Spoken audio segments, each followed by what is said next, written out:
का बता देते हैं, पेट्रोल डीजल से जुड़ी खबर निकल कर आ रही है और सरकार ने इसको लेकर एक बड़ा फैसला लिया है। पेट्रोलियम मंत्रालय ने यूनिवर्सल सर्विस ऑब्लिगेशन का जो दायरा है वो बढ़ा दिया। अब इस खबर के मायने क्या है, क्या कुछ डिटेल्स हैं, ये समझते हैं और ये जानकारी लेकर प्रकाश प्रियदर्शी हमारे साथ जुड़ चुके हैं। प्रकाश, बताइए क्या डिटेल्स हैं आपके पास? देखिए, देश के कई हिस्सों से इस बात की खबरें आ रही है कि पेट्रोल पंप्स पे पेट्रोल डीजल की पर्याप्त सप्लाई नहीं हो रही है। कंज्यूमर्स को काफी दिक्कतों का सामना करना पड़ रहा है। पेट्रोलियम मंत्रालय ने अब इसका संज्ञान लिया है और एक जरूरी फैसला किया है। नए फैसले के हिसाब से जो यूनिवर्सल सर्विस ऑब्लिगेशन है, जिसको कि यूएसओ कहते हैं, अब उसके दायरे को बढ़ा दिया गया है। मतलब यूएसए के जो नियम हैं वो अब देश के सभी हिस्सों में लागू होंगे, जो कि अभी तक सिर्फ नॉर्थ ईस्ट में ही लागू थे। इसका मतलब ये है कि अब चाहे वो निजी कंपनी हो या सरकारी कंपनी हो, उसे रिटेल आउटलेट्स यानी कि पेट्रोल पंप्स बंद करने के लिए या खोलने के लिए सरकार के नियम निर्देश का पालन करना होगा। यानी कि सरकार जो टाइमिंग डिसाइड करेगी उस टाइमिंग का पालन उसके लिए करना जरूरी होगा, जो कि अब जिसमें अब तक छूट मिली हुई थी। साथ ही साथ इस बात को भी सुनिश्चित करना होगा कि सरकार ने जो भी टाइमिंग डिसाइड किए हैं उस दौरान पेट्रोल और डीजल की पर्याप्त सप्लाई करना होगा और साथ ही साथ उनको पर्याप्त स्टॉक भी रखना होगा। यह फैसला इसलिए किया गया है ताकि कंज्यूमर को जो है दिक्कत न हो।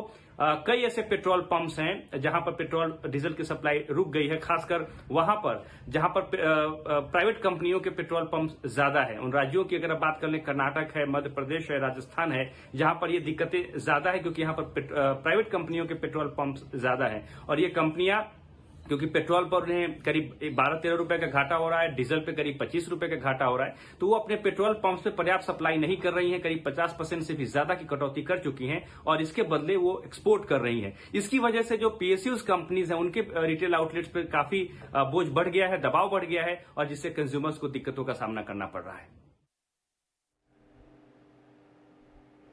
बिल्कुल, तो कंज्यूमर्स को दिक्कतों का सामना करना पड़ रहा है, तो उनके हित के लिए ये फैसला उठाया गया है और निजी कंपनियों ने रिटेल आउटलेट पर सप्लाई में 50% से ज़्यादा गिरावट भी कर दी थी। कंपनियों को पेट्रोल डीजल का पर्याप्त स्टॉक भी रखना होगा। इस तरह के निर्देश यहाँ पर निकल कर आ रहे हैं। इस वक्त देखिए, ऑयल मार्केटिंग कंपनियों पर एक बार नज़र डालें तो आज कमजोरी के साथ वहाँ पर भी कारोबार होता हुआ दिखाई दे रहा है। बीपीसीएल देखिए करीब 2.5% नीचे यहाँ पर कारोबार हो रहा है। एचपीसीएल में भी आज हम देख रहे हैं कि कमजोरी देखने को मिल रही है। क्या व्यू बन रहा है आपका?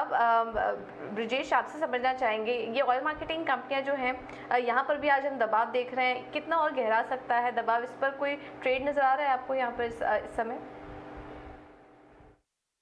तो पूजा जी, जैसे आपने ऑयल मार्केटिंग कंपनी के बारे में बात की, तो मेरा ऐसा मत है अभी भी वीकनेस ही है इसमें। जैसे आपने कहा कि Bharat petroleum, if I am not mistaking, आज के सत्र में शायद उसने 52 वीक लो बनाया और उसके नीचे ही ड्रिफ्ट हो रहा है।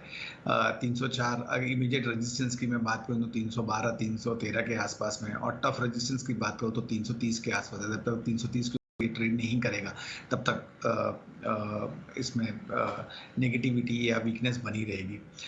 शॉर्ट के लिहाज से मैं ये कहूँगा कि मौजूदा दर पे तो नहीं करें। कोई उछाल आता है 308 के आसपास आता है तो आप वहाँ पर उस लेवल पे आप शॉर्ट करें।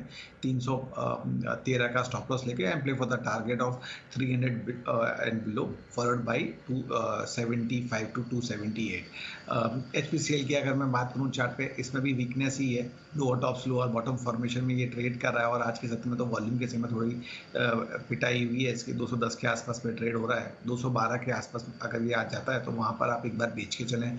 219 का स्टॉप लॉस लेके and play for the target of 199 and followed by 194। तो दोनों ही शेयर वीक हैं।